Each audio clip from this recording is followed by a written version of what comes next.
Praise the lord. ప్రభునందు మిక్కిలి ప్రియమైన దైవ జనాంగమా, మరొక్క పర్యాయము యేసుక్రీస్తు పరిశుద్ధ ఘనమైన నామమున మీ అందరికీ నా హృదయపూర్వక వందనాలు తెలియపరుస్తూ, ఈరోజు ఈ విధంగా దేవుని యొక్క వాక్యమును మనము వినడానికి ప్రభు మనకిచ్చినటువంటి యొక్క సదవకాశమును బట్టి ఆ దేవదేవునికే మహిమ కలుగునుగాక. ప్రియ స్నేహితులారా, ఈ పరిశుద్ధ సమయాన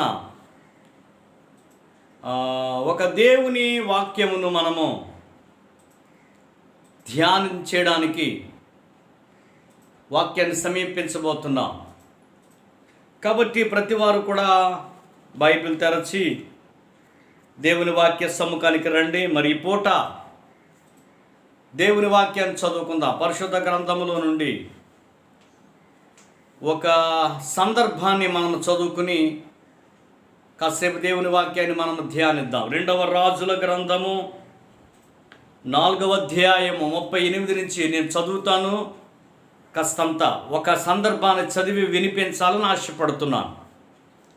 2వ రాజులు 4వ అధ్యాయము 38 నుంచి. ఎలీషా గిల్గాలునకు తిరిగి రాగా ఆ దేశమందు క్షామము కలిగి ఉండెను. ప్రవక్తల శిష్యులు అతని సమక్షమునందు కూర్చుండి ఉండగా అతడు తన పనివానిని పిలిచి పెద్ద కుండ పొయ్యి మీద పెట్టి ప్రవక్తల శిష్యులకు కూర వంట చేయుమని సెలవిచ్చెను. అయితే ఒకడు కూరాకులు ఏరుటకు పొలములోనికి పోయి వెర్రి ద్రాక్ష చెట్టును చూచి దాని గుణము ఎరుగక దాని తీగలు తెంపి ఒడి నిండా కోసుకుని వచ్చి వాటిని తరిగి కూర కుండలో వేసెను. తినుటకు వారు వడ్డింపగా ప్రవక్తల శిష్యులు రుచి చూచి, దైవజనుడా, కుండలో విషమున్నదని కేకలు వేసి దానిని తినక మానిరి. అతడు పిండి కొంత తెమ్మనెను. వారు తేగ కుండలో దాని వేసి జనులు భోజనము చేయుటకు వడ్డించుడని చెప్పెను. వడ్డింపగా కూరలో మరి ఏ జబ్బు కనిపించకపోయెను. దేవుడు తన వాక్యమును మన వినికిడిలో ఫలింపజేసి మనతో ప్రభువే మాట్లాడునుగాక. దాని కొరకై దేవుని యొక్క సంఘములో ఉన్న మనము ఓ చిన్ని ప్రార్థన చేసి ప్రభువుకి మన విన్నపములన్నీ సమర్పిద్దాం. నమ్మదగిన మా యేసు స్వామి పరిశుద్ధుడా, మరొకసారి నీ పాసందికి వచ్చామయ్యా. ఈ విధంగా ఈ ఉదయకాలమే ఇలా నిన్ను స్తుతించి మహిమపరచడానికై నీవు మాకిచ్చినటువంటి సదావకాశముకై నీకు వేల వందనాలు చెల్లిస్తున్నాం. మా మంచి దేవా, నీకు వందనాలు. ఈ పూట నీ మాటలు వినబోతున్నాం. నీవే మాతో మాట్లాడి మమ్మల్ని మహిమకు సిద్ధపరచడానికి నీ పరిశుద్ధ ఆత్మ అభిషేకం మా పైన కుమ్మరింపచేయమని, విను ప్రతి వారికి అర్థం చేసుకుని మంచి మనసు నీవు అనుగ్రహించమని యేసయ్య పేరట ప్రార్థించుచున్నాము. ఆమేన్. కోటి సూర్యుల కాంతిని మించిన తేజోమయుడు యేసయ్యా, రాజాతి రాజానికే హల్లెలూయా, మహిమ ఘనత స్తోత్రం. రాజాతి రాజానికే హల్లెలూయా, మహిమ ఘనత స్తోత్రం.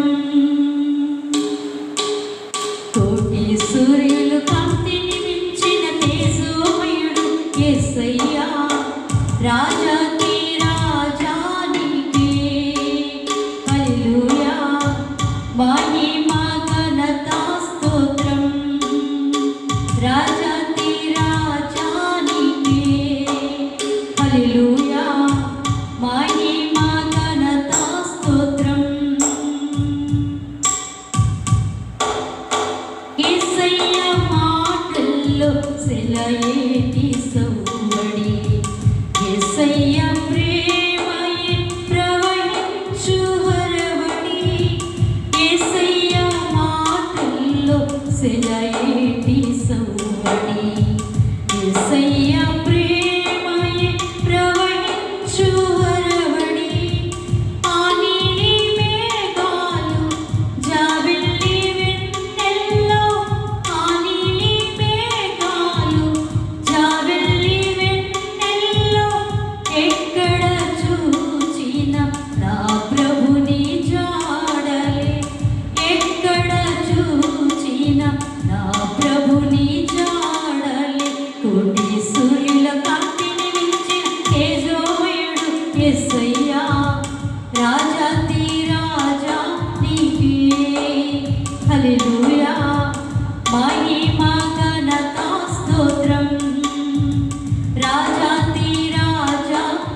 హిమమంత చల్లదనం యేసయ్య మాటల్లో కొండంత ఆనందం యేసయ్య చూపుల్లో హిమమంత చల్లదనం యేసయ్య మాటల్లో కొండంత ఆనందం కల్వరి కొండపై కల్వరి నాదుడు కల్వరి కొండపై కల్వరి నాదుడు నా కొరకు చేసిన ఆ త్యాగం గొప్పది మన కొరకు చేసిన ఆ త్యాగం గొప్పది ఉదయ సూర్యులు కాంతిని మించిన తేజోమయుడు యేసయ్యా రాజాతి రాజానికే హల్లెలూయా మహిమ ఘనత స్తోత్రం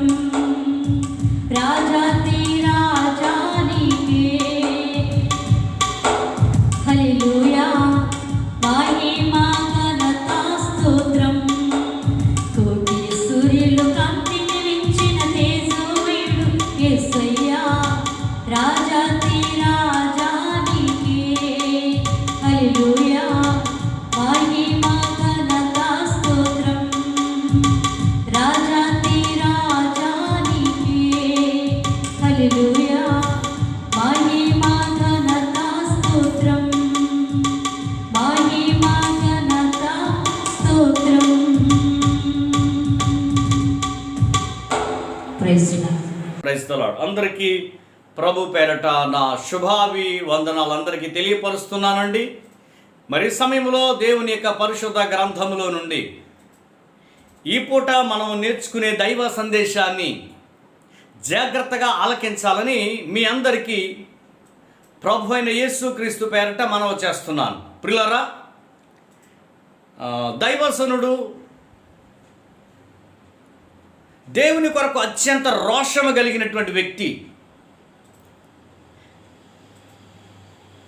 తన జీవితంలో భక్తిహీనమైనటువంటి వ్యక్తులను చూడగా అత్యంతమైనటువంటి రోషము కలిగినటువంటి దైవజనుడు భక్తిహీనులు నా ఎదుట కనిపించినప్పుడు నేను చాలా రోషంతో ఉన్నానని దేవుని కొరకు మహా రోషము కలిగినటువంటి దైవజనుడు మనందరికీ పరిచయమైనటువంటి వ్యక్తి. దైవజనుడు దేవుని కోసం నమ్మకంగా రాజులను కూడా ఎదిరించినటువంటి గొప్ప వ్యక్తి ఏలియా. ఆయనను సమస్తము విడిచిపెట్టి వెంబడించాడు ఎలీషా కదండి. ఆ విషయాలు మీకు బాగా తెలుసు. అలాంటి ఎలీషా కాలంలో జరిగిన ఒక అద్భుతమైన విషయాన్ని లేక ఒక అద్భుతమైనటువంటి సంఘటనను మీ ముందు ఉంచబోతున్నాను ఈ రోజున. ఏమిటా సంఘటన అని మనం చూస్తే, ఎలీషా కాలంలో ఆయన ఒక ప్రాంతానికి వచ్చాడట, గిల్గాల్కు రాగా అక్కడ కరువు ఉందటండి. ఆ కరువులో శిష్యులందరికీ భోజనం కొరకు వంట చేయమంటే ఒక ద్రాక్ష ఆకులు తెచ్చి దాన్ని కోసారు, కూరకొండలో వేశారు. తీరా తిందామనేటప్పటికీ కొండలో విషపూరితమైనటువంటి పరిస్థితి ఉందని వారు కేకలేశారు, తింటూ మానేశారు. పిండి తెమ్మనడం, అందులో వేయటం, విషం లేకపోవడం, జబ్బు లేకపోవడం. ఇది చిన్ని అద్భుతమైనటువంటి ఆశ్చర్యకరమైనటువంటి కార్యం ఇది. దీనిలో నుంచి ఈరోజు మనం కొన్ని విషయాలు, దైవ సంబంధమైన విషయాలు మనం ఈ పూట నేర్చుకునే ప్రయత్నం మనం చేద్దాం. ప్రియులారా, ఎలీషా కాలంలో ఒక కరువు కలిగిన ప్రాంతము. ఏమిటో అది? భయంకరమైనటువంటి కరువు. ప్రియమైన సోదరులారా, మీకు జ్ఞాపకం చేస్తున్నాను, ప్రస్తుతం ప్రపంచమంతా కూడా ఒక భయంకరమైన కరువు. ఆల్రెడీ ఆ భయంకరమైనటువంటి కరువులో ఉన్నది ఇప్పుడు. ఆ రోజున కరువు కోసం నేను మీకు చెప్తున్నాను. ఆ కరువు అన్నపానాలు తినటం, త్రాగడం, మంచి మంచి ఆహార సంబంధమైనటువంటి ఏమీ లేని పరిస్థితి వచ్చింది. ఇప్పుడు ప్రపంచానికి వస్తున్నటువంటి ఇప్పటికే ప్రపంచంలో అనేక మందికి దేవుని వాక్యమనే ఆహారము అందని కరువు ఇప్పటికీ ఉంది. ఈ సంవత్సరంలో వచ్చినటువంటి వైరస్ వల్ల ఇప్పటికే కొన్ని సంఘాలు వేల సమూహముగా కూడుకునే దైవ జనుల యొక్క సంఘాల్లో తలుపులు వేయబడి ఉన్నాయి. ఒక చోట సమూహంగా కూర్చుని ఆదివారపు ఆరాధన ఏ కార్యక్రమాలు చేయలేని పరిస్థితి వచ్చింది. వాక్యపు కరువు ప్రారంభమైంది. ప్రియమైన సోదరులారా, అలాంటి కరువు కలిగిన ప్రదేశంలో, అన్నపానము లేకున్నటువంటి ఆ కరువు కలిగిన ప్రదేశంలో ఎలీషా తన శిష్యులతో ఒక ప్రాంతానికి వచ్చాడు. ఆ ప్రాంతం ఏమిటాయి అంటే గిల్గాలు. ప్రియులారా, గిల్గాలు అనే మాటకి దొర్లించబడిన స్థలము, దొర్లించబడినది. ఐగుప్తు దేశంలోంచి బయలుదేరినటువంటి ఇశ్రాయేలీలు ఒక ప్రాంతానికి రాగా యెహోషువతో దేవుడు చెబుతున్న మాట, యెహోషువ సున్నతి కలిగినటువంటి పెద్ద తరహా వాళ్ళందరూ కూడా మరణించారు. ఇప్పుడు సున్నతి లేని వాళ్ళు ఉన్నారు కాబట్టి అందరికీ రాతి కత్తులతో సున్నతి చేయించమంటే ఆ ప్రాంతం, ఒక ప్రాంతం గిల్గాల్, ఆ గిల్గాల్ ప్రాంతంలో సున్నతి చేయటం జరిగింది. ఆ గిల్గాల్ అనే పదానికి అర్థం దొర్లించబడిన స్థలము. ప్రియమైన సోదరులారా, అవును, మన మీద ఉన్నటువంటి అవమానము దొర్లించబడిన స్థలము, మన మీద ఉన్నటువంటి పాపము దొర్లించబడిన స్థలము, మన మీద ఉన్నటువంటి నిందలు దొర్లించబడిన స్థలము.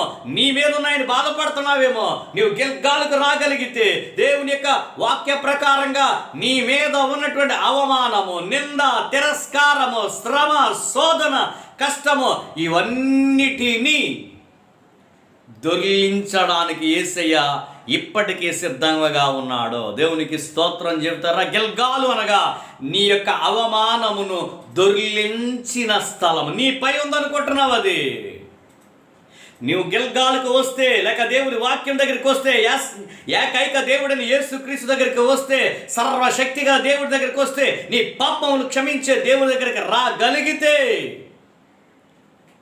నీ మీద ఉన్నటువంటి ఆ రుణభారమంతయు కూడా దొర్లించబడింది. సరే, ఇప్పుడు గిల్గాల్కి వచ్చిన తర్వాత మరి అన్నీ ఏ ప్రాంతం చూసినా ఏ చెట్లేవి కనిపించట్లేదు. వంట చేయమనగానే ఒకడేం చేశాడటండి, పొయ్యి మీద పెద్ద కొండ పెట్టి ఒకడేం చేశాడట, ఆ శిష్యుల్లో ఒకడు వెర్రి ద్రాక్ష చెట్టు యొక్క ఆకులు ఒడి నిండా కోసుకొచ్చాడట. దాని గుణమెరుగాక, అది మంచి ద్రాక్ష చెట్టు కాదది, అది వెర్రి ద్రాక్ష చెట్టు అండి. అంటే బహుశా పనికి రాని కాయలేమో, కారు ద్రాక్షలు కలిగిందేమో. వెర్రి ద్రాక్ష ఆకులు ఏమంటే, ఎందుకంటే కరువులో ఏది దొరికితే అది తిన్నాం. ఏం చేస్తామండి, బతుకుంటే బలుసుకూర తింటాం అన్నట్టు,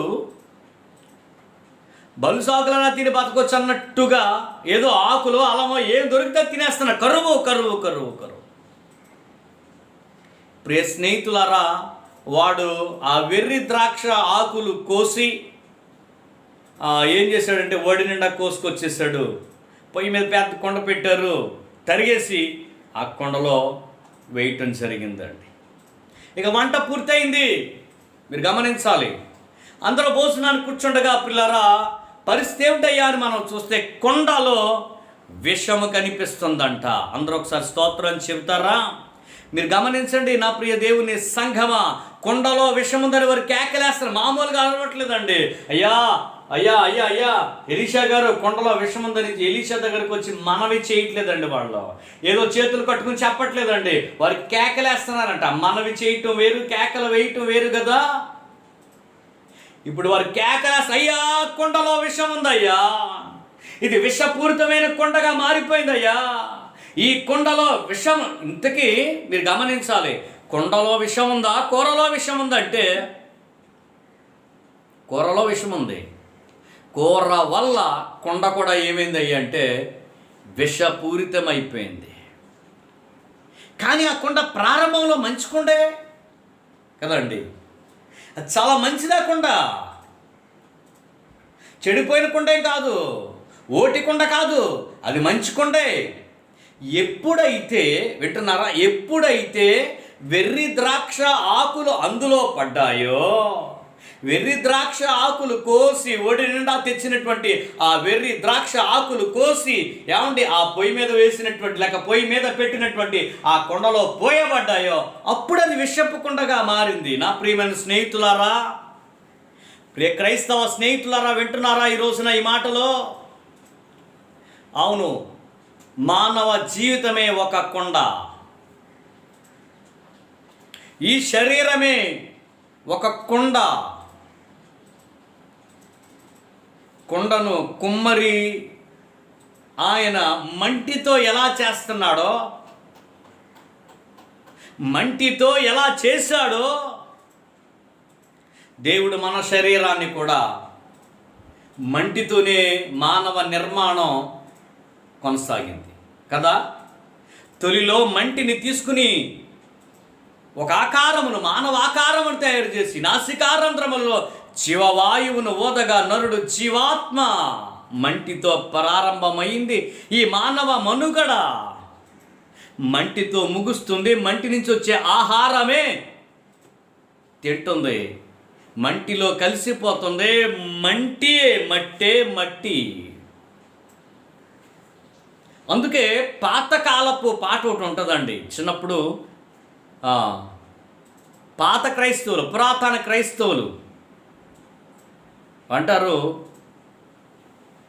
తొందరేల తోలుకొండ నిన్ను దినదినము తోమాలి కొండ అని ఓ పాట పాడేవారండి. మిగిలిన నాకు రావు కానీ మిగిలిన చరణాలు. ఈ యొక్క శరీరము ఒక కొండ, కొండవురా నీవు. ఏమండి, ఇది శరీరం ఒక కొండ. ఈ మంటి శరీరము ఒక కొండతో పోల్చబడిందండి. ఇది తోలు కొండ. ఇది ప్రతిరోజు దీన్ని తోమపోతే పరిస్థితి ఏంటి? ఈ శరీరమే ఒక కొండతో పోల్చాడు. మీరు చాలా జాగ్రత్తగా గమనించండి క్రైస్తవ స్నేహితులారా. ఈ ప్రారంభంలో ఈ కొండ మంచి కొండే, ప్రారంభంలో ఈ కొండ యథార్థమైనదే. కానీ ఎప్పుడైతే వెర్రి ద్రాక్ష ఆకులు వచ్చి ఎప్పుడైతే ఈ కొండలో చేరాయో, అప్పుడు ఈ కొండ ఏమైంది అంటే విషపూరితముగా మార్చబడింది. అందుకే ప్రియమైన సోదరులారా, ఈ విషమును విరిచేయాలి, ఈ విషముకు విరుగుడు కావాలని ఒక ఆయన ఏం చేశాడో తెలుసండి. విషపూరితమైనటువంటి ఈ యొక్క కొండ మంచి కొండ అవ్వాలంటే, ఆ కొండలో వేయబడిన ఆహారం మంచిదవ్వాలి అంటే కొంత పిండి వేయవలసి వచ్చింది.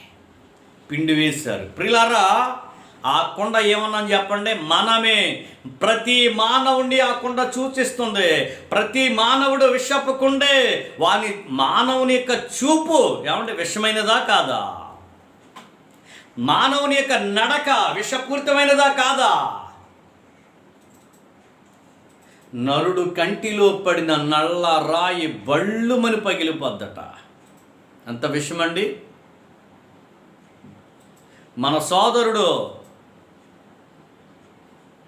సౌలు గారు, సోదరుడని ఎందుకన్నానంటే చాలామంది చూపులో విషం ఉంటుంది కాబట్టి మన సోదరుడు అన్నాను. ఒకవేళ మీ చూపులో విషం ఉంటే క్రమపరుచుకోవడం చాలా అత్యవసరం. ఏమంటే దావీదు మీద ఏ చూపు చూపిస్తున్నాడండి? విషపు చూపు అని రాయబడలేదా? కాబట్టి మానవుని యొక్క చూపు విషపూరితమైనది. అందుకే కొత్తగా పెళ్ళైనటువంటి దంపతులకు ఏం చేస్తారంటే దిష్టి తీస్తూ ఉంటారు. కారణం, ఒక చంటి పిల్లని తీసుకొచ్చినప్పుడు దిష్టి. ప్రభు కృపలో ఏమండి, దేవుని కృపలో ఈరోజున చాలామంది దిష్టి అని అదని ఇదని చేస్తున్నారు. కానీ నీ జీవితంలో అవేమీ కాదండి. కేవలం నీవు గిల్గాలకు వస్తే ఏ సమస్య ఉండదని మనవి చేస్తున్నాను మీకు. ఇప్పుడు చూడండి, మన చూపులో విషయం ఉంది, మన గోటిలో విషయం ఉందంట, మన పంటిలో విషం ఉందంట, మన మాటల్లో విషయం అండి. కొన్నిసార్లు చూడండి, కొన్ని మాటలు ఎవరైనా మన మాటలు విన్నారంటే వాళ్ళ కుటుంబం ఎంత చిన్నాభిన్నమైపోద్దో. విషపూరితమైన మాటలు, విషపూరితమైన చేష్టలు, విషపూరితమైన నడక, విషపూరితమైనటువంటి ఆలోచనలు.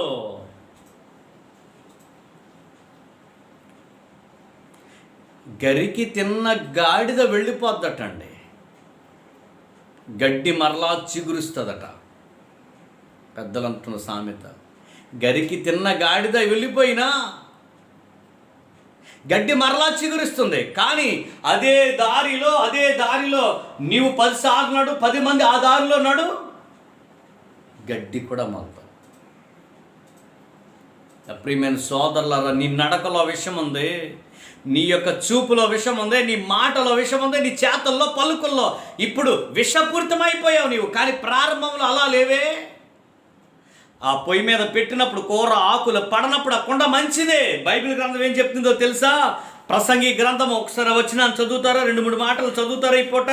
ప్రసంగి గ్రంథము 7వ అధ్యాయము. ప్రసంగి గ్రంథములో దేవుడు ఏం చెబుతున్నాడో ఒక్కసారి ఆ మాటలు మీరు చూస్తారా? 7వ అధ్యాయం 29 అండి. ఇది ఒకటి మాత్రము. అదేనండి, 7:29. ఇది ఒకటి మాత్రం. వామ్మో, ఇది ఒకటి మాత్రము నేను కనుగొన్నాను. సొలొమోను మహాజ్ఞాని అంటున్నాడు, నేను ఒకటి మాత్రం కనుగొన్నాను. ఆయన తన జీవితం అంతా వెచ్చించి ఏమండి ఎంతో సంపదలతో తూగి సుఖ సంతోషాలతో ఏమండి అతని జీవితం, అతని శరీరం, అతని కన్ను, అతని చేతులు, అతని హృదయం ఏదైతే ఆశించిందో అన్నీ చేసినటువంటి ఆ సొలొమోను మహాజ్ఞాని అంటున్నాడు, ఒకటి కనుగొన్నాను, ఒకటి మాత్రం ఇది ఒకటి మాత్రం. ఏమన్నాడండి? ఇది ఒకటి మాత్రము నేను కనుగొంటిని. ఏంటండి ఈయన కనుగొని? ఈయనేదో సెటస్కోప్ పెట్టి ఏమంటే ఈయనేదో చాలా దాన్ని ఏమంటారు, మైక్రోస్కోపా ఏమో మరి, అవన్నీ ఏదో చేసి మొత్తం మీద కనుగొన్నాడంట. ఏమిటి కనుగొన్నటువంటి బ్రహ్మరహస్యం ఏమిటి? దేవుడు నరులను యథార్థవంతులుగా పుట్టించెను గాని వారు వివిధమైన తంత్రములను కల్పించుకున్నారు. దేవునికి స్తోత్రం చెప్తారా? ఇది మాత్రం ఒకటి కనుగొన్నానని చెప్తున్నటువంటి ఆ సొలొమోను మహాజ్ఞాని ఏమంటారో తెలుసండి? దేవుడు నరులను యథార్థవంతులుగా పుట్టించెను. దేవుడు మొట్టమొదట మనిషిని యథార్థవంతుడిగా చేశాడటండి. మొట్టమొదట తొలి మానవుడైన ఆదాము చేసినప్పుడు ఎంత యథార్థవంతులుగా, ఎంత నమ్మకమైన వ్యక్తులుగా, దేవునికి విశ్వాస పాత్రులుగా దేవుడు చేసిన తొలి సృష్టిలో పాపము లేదే, అవిధేయత లేదే, అక్రమము లేదే, పాప సంబంధమైన ఆలోచనలు లేవే. దేవుడు చేసిన తొలి సృష్టిలో అంత మహిమ కలిగిన ప్రదేశం అది. మహిమ ఎక్కడ చూసినా మహిమే. ఎక్కడ చూసినా దేవుని యొక్క స్వరముతో ఆ ఏదేను తోట మారుమ్రోగుతూ ఉండేది. ప్రతిరోజు వచ్చి ఆయన ఆదామవలతో మాట్లాడుతున్న అక్షయమైనటువంటి అక్కడ చావు లేదు, మరణము లేదు, దుఃఖము లేదు, ఏడుపు లేదు. ఎంత ఆనందకరమైన పరిస్థితి, యథార్థత అక్కడ ఉంది.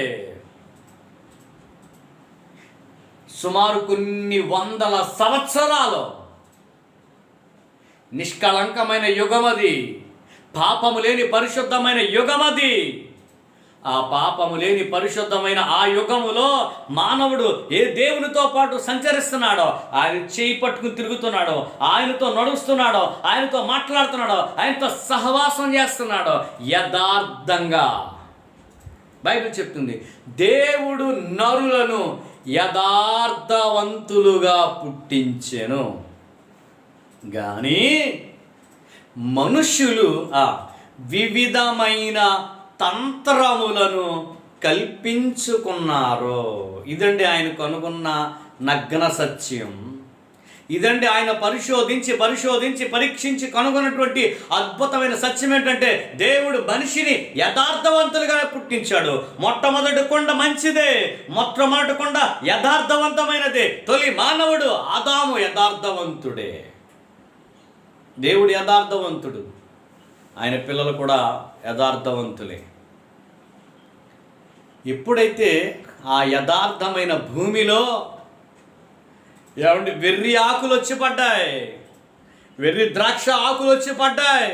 అవునండి, దేవునికి ఇష్టం కాని పాపం వచ్చింది అక్కడికి. ఏదైనా తోట ఎంత అద్భుతమైనదో, అందులో జీవవృక్షం ఉంది. ఆదాము ఆ పండు తినడానికి అర్హత కోల్పోయాడండి. ఆదాము ఒకవేళ ఆ పండు తినేస్తాడేమోనే కదండి దేవుడు ఏదైనా తోటలోంచి బయటికి గెంటేసి, ఆదామా నేను వెళ్ళను, నేను ఇక్కడే ఉంటాను, ఇది నేను చాలా కాలం లేదు లేదు లేదు అని ఆదాము వాళ్ళని వెళ్ళగొట్టేసాడు బయటికి.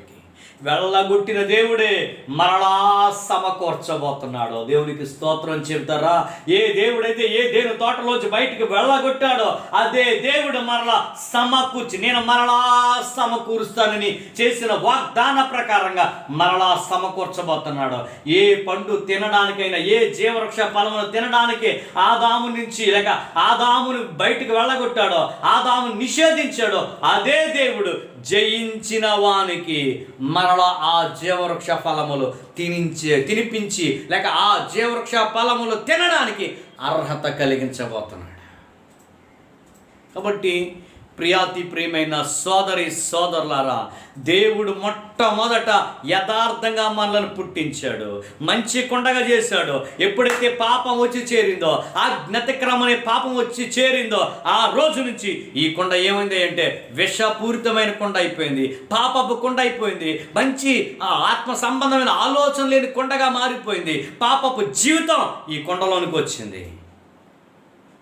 ఇప్పుడు ఈ కొండ పరిశుద్ధం అవ్వాలి, ఈ విషము విరిచివేయబడాలి, ఈ విషానికి విరుగుడు లేదా అని మానవుడు ఎప్పటి నుంచో ఎదురు చూస్తూనే ఉన్నాడు. ఈ మానవుడు ఎదురు చూస్తున్నా, అయ్యో ఈ కొండ ఇలా ఉండాల్సిందేనా, ఈ కొండ తంత్రపు కొట్టి పరిస్థితిలో ఉండాల్సిందేనా, విషముతో ఉండిపోవాల్సిందేనా అని మానవుడు ఎదురు చూస్తుండగా విషమును విరవాలి. ఇప్పుడు కేకలేస్తుంది మానవత, అయ్యో ఓ కృపగల దేవా, ఏమిటి నాయన ఈ పరిస్థితి, అయ్యా మాకు ఈ పరిస్థితి తప్పదా, మా విషం విరిచివేసిబడే మార్గం లేదా, విషపూరితమైన జీవితం పోయి పవిత్రమైన జీవితం వచ్చే పరిస్థితి మాకు లేదా, అయ్యో మేము పాపంలో పుట్టడమేనా, జన్మతః మేము పాపంగా ఉండడమేనా, ఆ పాపం వల్ల వచ్చి జీతమైన మరణాన్ని అనుభవించాల్సిందేనా అని మానవత ఆక్రోశము చేస్తుండగా వాళ్ళు కేకలేస్తున్నాడు, అయ్యా దైవసనుడా కుండలో విషం ఉంది. నా ప్రియమైన సోదరులారా, ప్రతి మానవుడు ఒక విషపూరితమైన కుండని బైబిల్ చెప్తుంది. ప్రతి మానవుని యొక్క జీవితంలో విషము ఉంది. ఇప్పుడు ఈ విషము విరిచివేయబడ్డానికి ఆ ఎలీషా చేసిన పని ఏంటో చెప్పమంటారా? కొంత పిండి తెచ్చి అందులో వేశారు. అవును, ఆ పిండి నల్లగా కొట్టబడింది. అది గోధుమ గింజ, అది నల్లగా కొట్టబడింది. అది బాగా నలిపి చూడడానికి కూడా ఆనవాలు లేనంతగా నలిగిపోయినటువంటి ఆ పిండి తెచ్చి ఆ విషపు కొండలో వేయగా ఆ యొక్క పరిస్థితి ఏమైందో చెప్పమంటారా? విషము విరుగుడయింది, విషము లేని పరిస్థితి వచ్చింది. దేవునికి స్తోత్రం చెప్పండి. ఇప్పుడు అవును ప్రియమైన సోదరులారా, మానవుడు అయ్యో ఈ విషముతోనే జీవితం సాగించాలా, విషపూరితమైన బ్రతుకేనా మాది, ఏమంటే మేము పాపంలో పుట్టాం, పాపంలో పెరిగా, మా ఆత్మ పాప సంబంధమైనది, ఓ కృపగల దేవా కరుణించు కటాక్షించని ప్రార్థన చేస్తున్నా. అయ్యా నీవు తప్ప ఇంక మాకు శరణం లేదయ్యా, అన్యదా శరణం నాస్తి తమేవ శరణం. అయ్యా మాకు శరణం నీవే కావాలయ్యా ప్రభు. మా జీవితంలో ఇంకా ఏమిటైనా మా బ్రతుకని బాధపడుతున్న పరిస్థితిలో ఒక ఆయన వచ్చాడు. ఆయన ప్రభు అయిన యేసుక్రీస్తు. ఆయన ఎందుకు వచ్చాడో చెప్పమంటారా? ఆయన నీ విషమును విరిచివేయడానికి వచ్చాడు. దేవునికి స్తోత్రం చెప్పండి. ఆయన నీ విషమంతా విరిచివేయడానికి నీ కోసం, వింటున్నారా, మహాదేవుడయ్యుండియో, యజమాని అయ్యుండియో, సర్వాధికారి అయిన దేవుడయ్యుండియో, ఆయన నిరంతర స్తోత్రాలు విగ్రహుడై ఉండు దేవుడు, అలాంటి దేవాతి దేవుడు ఆయన తన సింహాసనం విడిచిపెట్టి తన ఉన్నతమైన స్థితిని ప్రక్కన పెట్టి నీ రూపంలోనికి వచ్చాడు. నేను బాగా మీకు అర్థమైనట్టు చెప్తున్నాను. ఆయన తన రూపమును నీకు ఇచ్చాడు. నీ రూపాన్ని తీసుకుని ఆయన వచ్చాడు. నీ రూపంలోనికి వచ్చాడు, నీ పోలికలోనికి వచ్చాడు. మనుషుని పోలికగా పుట్టాడు, దాసుని రూపమును ధరించాడు. ఎందుకు వచ్చాడు తెలుసా? నీ విషమును విరిచేయాలని. ఇప్పుడు ఈ కొండ ప్రారంభంలో మంచి కొండే, దేని తోటలో ఉండగా ఆదాం మంచివాడే. ఇప్పుడు ఆదాం బయటకు వచ్చాడు, వెళ్ళగొట్టబడ్డాడు, భూమి శపించబడింది. పిల్లరా, ఆ శాపగ్రస్తమైన జీవితంలో కష్టపడి పనిచేయవలసి వస్తుంది, వేదనతో పనిచేయవలసి వస్తుంది. అయ్యో, కష్టపడితేనే కానీ ఆహారము లేని పరిస్థితి ఏర్పడింది. అలాంటప్పుడు పాపం పెరిగింది, అన్యాయం పెరిగింది, నరహత్యలు, దోపిడీ, జోదం, దగ అన్నీ ఒకదాని తర్వాత ఒకటి విషమంతా చేరిపోయింది మానవ దేహములో, మానవ జీవితంలో. మానవుడు తల నుండి అరికాలి వరకు విషమే కదా, విషమే కదా. అందుకే మన ప్రాచీన కవులలో ఒక ఆయన యోగి వేమన, ఆయన గారి యొక్క పద్యాల్లో అంటాడు, ఒక పద్యంలో, ఆ యోగి యామన గారు రాసినటువంటి ఆ పద్యాల్లో ఒక పద్యంలో చెప్తాడు ఆయన, పాముకి తలలో ఉంటే, తేలుకు తోకలో విషం ఉంటే, మనిషికి నిలువెల్ల ఘోరపు విషమేనయ్యా. ఏమండి, మానవుడు, మీరు గమనిస్తున్నారా ప్రియమైన సోదరులారా?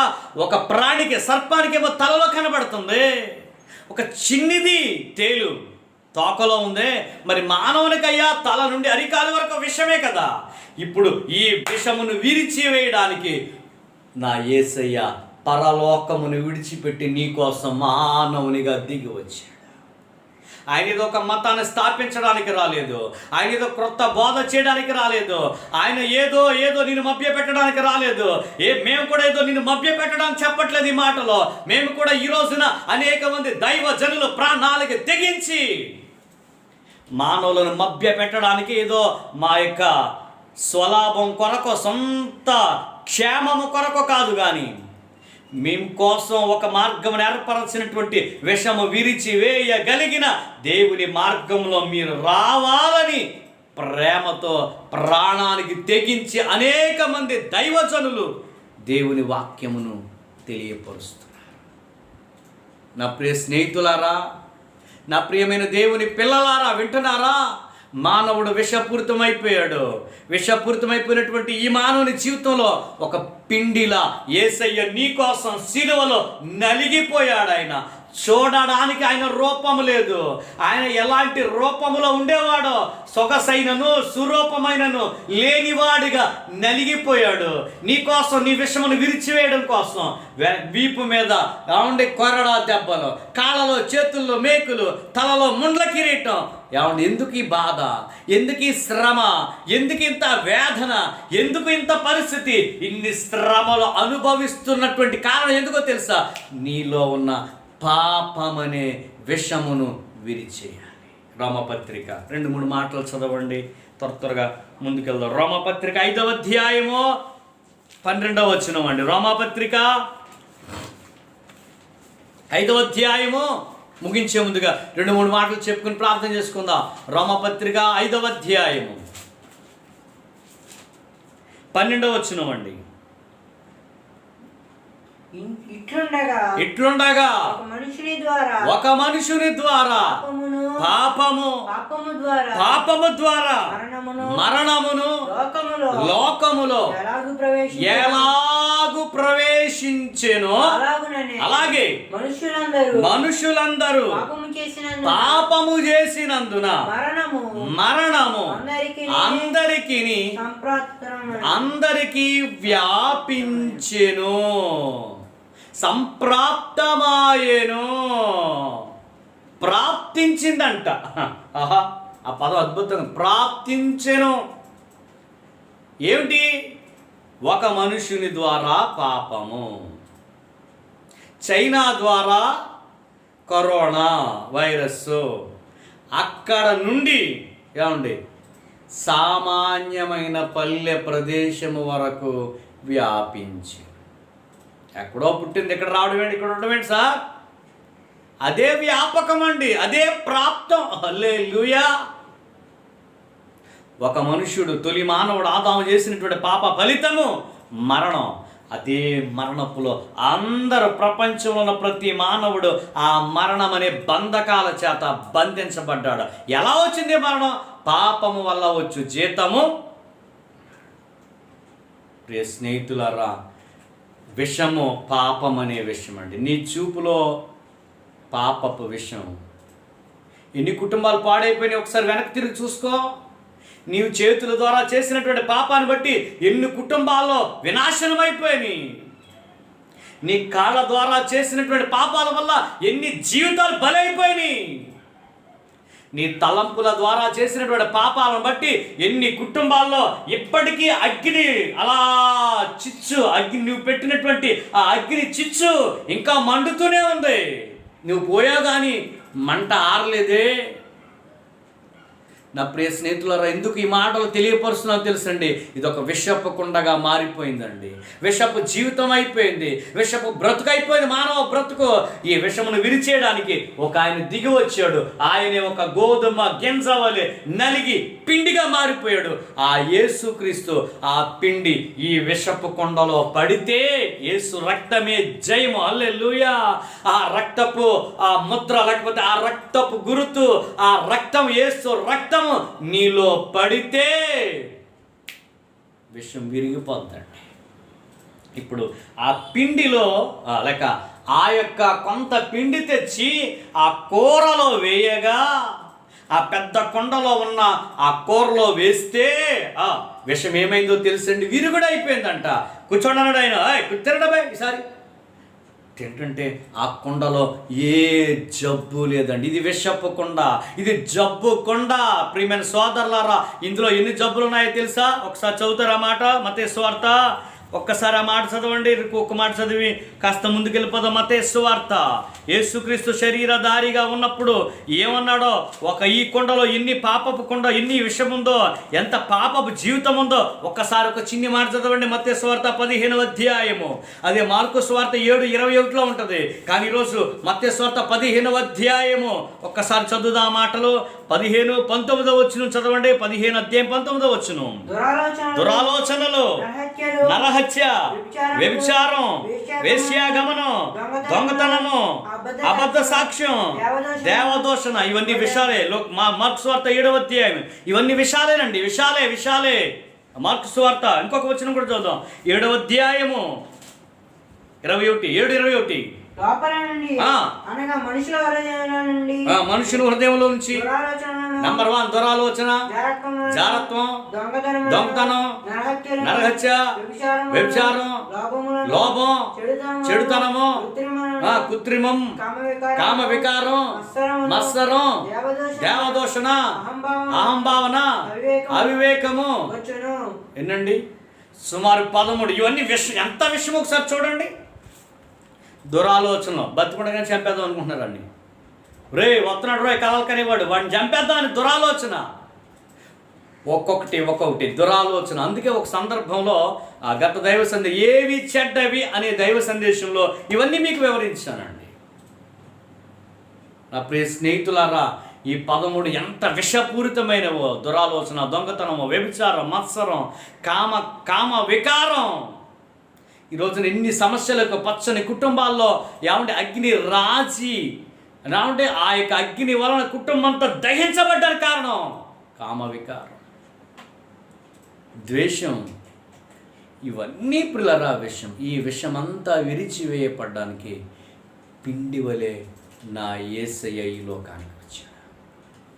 పిండిగా నలగగొట్టబడ్డాడు సిలువలో. ఆ పిండి నీ కొండలో వేయబడితే.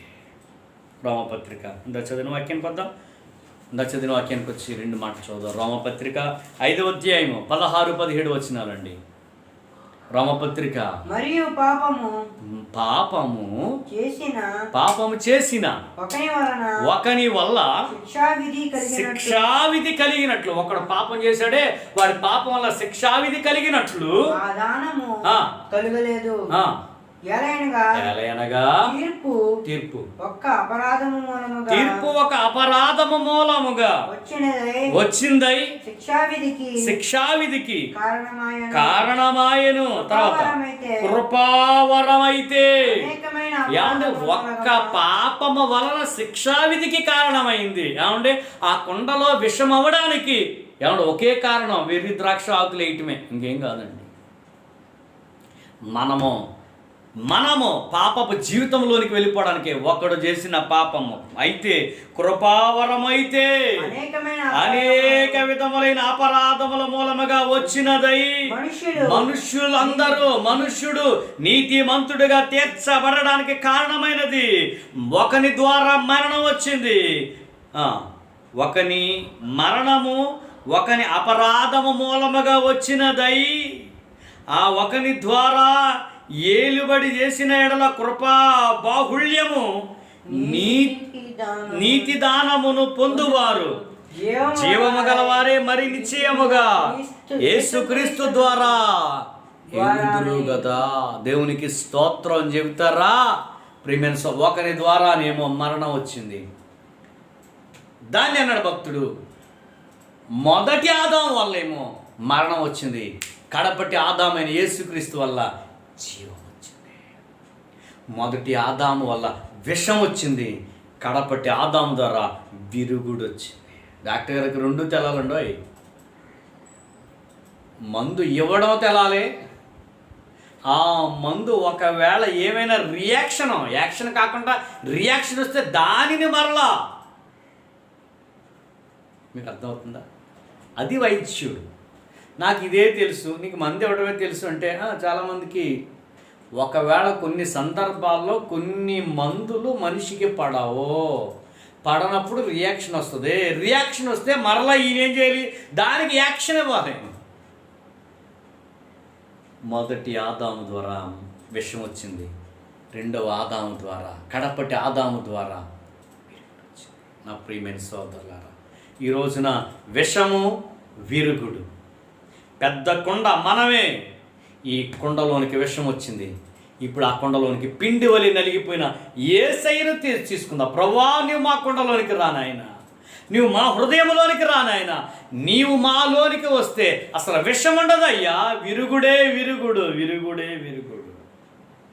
అందుకే ధర్మశాస్త్రం మోషే ద్వారా వస్తే కృపాశాస్త్రం యేసుక్రీస్తు ద్వారా వచ్చింది. కృప యేసు. అందుకని యోహాను సువార్త 1వ అధ్యాయం అంటాడు, మనము కృప వెంబడి కృపను పొందిన వారమై, ఆ కృప వెంబడి కృప మనకు పొందితే మనం పరిపూర్ణత పొందుతాం అని చెప్తూ అంటాడు. ఒక మనుషుని ద్వారా అంటే మోషే ద్వారా ధర్మశాస్త్రం, యేసుక్రీస్తు ద్వారా కృప. ఆ కృపగల దేవుడు నీ కోసం పిండిగా మార్చాడు, నీ కొరకు పిండిగా మారిపోయాడు. ఆయన ఎంత నలిగిపోయాడు తెలుసా? వ్యసనాక్రాంతుడైపోయాడు. అసలు ఆయనను ఈయనేనా అని గుర్తించలేనంత భయంకరంగా నలగగొట్టబడ్డాడు. ఆయన నలగగొట్టబడి నీ పాపములను విసిరి అవతల పాడేశాడు, నీ విషమును విరగ్గొట్టాడు. ఆ యేసుస్వామి ఈరోజు పిలుస్తున్నాడు. ఆ కొండ పెద్ద కొండ, విషపు కొండ నువ్వు నేనే, క్రైస్తవుడా లేకపోతే ప్రపంచంలో ఉన్నటువంటి ఈ దేవుని వాక్యం వింటున్నటువంటి ఎందరైతే ఈ వాక్యాన్ని వింటున్నారో వారందరూ ఒక విషపు కొండ అని చెప్తున్నాను నేను బైబిల్ ద్వారా. అందరూ విషపు కొండే. నేను కాదు అని చెప్పడానికి, నేను కొండన కాదని చెప్పడానికి ఎవరికి ఇచ్చేద్దో తెలుసా? నీవు కొండవు కాబట్టే, మట్టివి కాబట్టే మొన్నే కదయ్య అన్నాడు. అందుకే మొన్నైనది వెనకటి వలె మంటిలో నుంచి తీయబడ్డా మంటిలో పోతున్నా, మంటి నుంచి వచ్చే ఆహారమే తింటున్నా. ఆకాశం నుంచి వచ్చే ఆహారం ఏం కాదుగా, మంటిలో నుంచి వచ్చిన ఆహారమును తింటున్నా. కాబట్టి నీ శరీరము నిండా మట్టే. ఈ కొండ, ఈ దేవుడు జీవము గల పరమ కుమ్మరి. ఏమంటే కుమ్మరి, ఓ కుమ్మరి పాటలు. ఆయన మనలను ఒక కుమ్మరి వాని వలె సృష్టించిన సృష్టికర్త. ఇప్పుడు ఆయన సృష్టించాడు యథార్థంగా. తంత్రాలు వచ్చాయి, పాపపు క్రియలు వచ్చాయి, పాప సంబంధమైన జీవితం వచ్చింది, విషమైపోయింది. విషమైపోయిన ఈ మానవులను మరలా రక్షించాలని, విషమును విరిచివేయడానికి, విషము లేని దేవుడు అంటే పాపరహితుడు, పాపము లేని దేవుడు, పరిశుద్ధుడు ఈ లోకానికి కన్యక ద్వారా ఈ లోకంలో జన్మించి నీ పాపమును విరిచివేసి, నీ పాపమంతటిని కూడా విరిచివేసి, విషమంతా తీసివేయడం కోసం సిలువలో మరణించి తిరిగి లేచి సజీవుడై ఈ రోజున తన ప్రజల కొరకు మాత్రమే కాకుండా ప్రపంచంలో ఉన్న ప్రతి ఒక్కరికి వాక్యాన్ని బోధించమని చెప్పి ఆయన వెళ్ళి మరలా వచ్చే కాలం దగ్గర పడుతుంది. ఆయన వచ్చే ఈ కాలంలో ఆయన నమ్ముకుని ఆయన కొరకు నమ్మకంగా బ్రతకగలవా? ఆయన నమ్ముకోగలవా? నీ విషమును విరిచేసే దేవుని దగ్గరికి వచ్చి, యేసయ్యా నేను చాలా విషపూరితమైన, నా నోటి నిండా విషమేనయ్యా, నా చూపుల్లో విషమయ్యా, నా నడకలో విషమయ్యా, నా చేతుల్లో విషమయ్యా, అయ్యా నా ఆలోచనలో విషమయ్యా, ఈ విషమును విరిచేయడానికే నా యొక్క నీ జీవితాన్ని నా కొరకు అంకితం చేసుకుని విషమంతా విరిచివేసిన యేసయ్య నిన్ను అంగీకరిస్తాను, నీ కొరకు బ్రతుకుతాను, నీ కొరకు జీవితాన్ని సాగిస్తానని ఒక్కసారి మీ హృదయపూర్వకంగా యేసుని అంగీకరించగలరా? యేసు క్రీస్తుని మీ హృదయంలో చేర్చుకోగలిగితే, యేసు క్రీస్తుని మీ జీవితంలో చేర్చుకోగలిగితే మీ విషమంతా విరిచివేసే ప్రభు కృప మీకు తోడుగా ఉంటుంది. ప్రభు కృప మిమ్మల్ని ఈ రోజు వరకు ఆహ్వానిస్తుంది.